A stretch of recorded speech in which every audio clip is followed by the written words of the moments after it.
let's look at the anatomy of the small and large intestines. So what you guys are looking at here is all the small and the large intestines, and I put the stomach up on top so you can see how they all relate to one another. Now, if you take and look at the stomach, what you're going to see here is that we have the greater curvature of the stomach. And in fact, in the real model, in a real stomach, this greater curvature of the stomach would actually have the greater omentum hanging down from it, which is a layer of adipose tissue. Okay, this is the beer gut, if you want to think about it that way. My stomach fell. Now, if we pull the stomach off and we look at what is buried underneath the stomach, what you're going to see are a number of things. You're going to see this tube right here. You're going to see this kind of orange looking, I don't know, tongue-like structure right here. Okay, this is the pancreas. Over on this side would be the spleen. Over on this side would be the liver. This is the pancreas, and we'll come back and talk about the pancreas in a later video. But for now, what you'll notice is that this tube right here is the first portion of the small intestines. So when the stomach empties its contents, its chyme down into the small intestines, it's going to go through the pyloric sphincter, and the first portion of the small intestines that it enters is called the duodenum. Duodenum is how you'd spell it, duodenum is how you say it. And if you turn this around, you'll actually see that the duodenum wraps down and back. It's posterior to the rest of the intestines before going back anterior. It's going to dive back towards the front. And all of this material is what's called retroperitoneal. It's behind the peritoneum. This right here is a big sheet of peritoneum. This is mesentery. And it helps hold everything together, but the duodenum is behind that. It is retroperitoneal.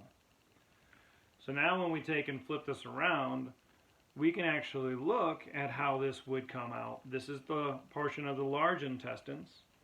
We're going to pull the small intestines, the large majority of them, off so you can see that right here,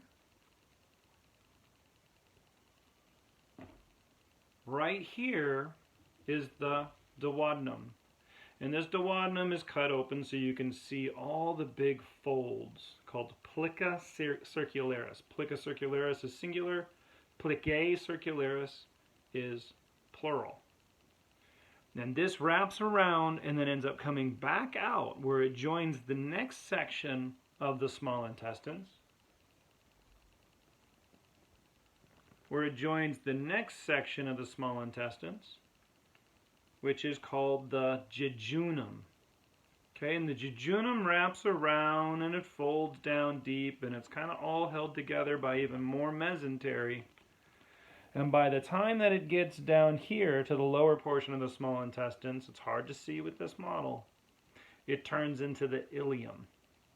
So again, the three portions of the small intestines, it goes duodenum, jejunum, then ileum. And the ileum is what comes and enters into the large intestines. The ileum is what enters into the large intestines. So this little portion right here, this little tube right here is the ileum. Again, you can see how the large intestines are held together by a lot of mesentery. This is mesocolon. It's got specific names. For my class, you guys do not need to know all those names. That portion right there is the ileum, and it enters the first portion of the large intestines. That's called the cecum. And if we take this portion off, what you'll notice is that we have the ileum that enters the cecum down here, and it's entering through a valve called the Ileocecal Valve, going from the ileum to the cecum, therefore it's the Ileocecal Valve. A little tail on the back side, kind of change the lighting, the little tail that's on the back side of the cecum, down here, this is where the appendix hangs off. So now if we go and look at the cecum as it ascends, it turns into the colon. this large portion of the colon here, ascending up the right side of the abdominal cavity, is called the right ascending colon. Just the ascending colon works just fine. Now, what I'm going to do is I'm going to put this piece of the puzzle back together, and you'll see how the large intestines holds together. The ascending colon turns right underneath the liver. This is called the hepatic flexure. This turn right here is the hepatic flexure. And then it transverses across in the upper abdominal cavity, so this is called the transverse colon. Before turning again and descending, this turn is occurring underneath the spleen, so it's called the splenic flexure. And it descends all the way down before having a huge S-curve. So the descending colon is here. Now if we turn this around, what you'll notice is that this turn, this S-turn, is going to come back out. The S-turn is called the sigmoidal colon. And over here, you can't see it on this model, is going to be the rectum. That's the full portion of the small and large intestines together.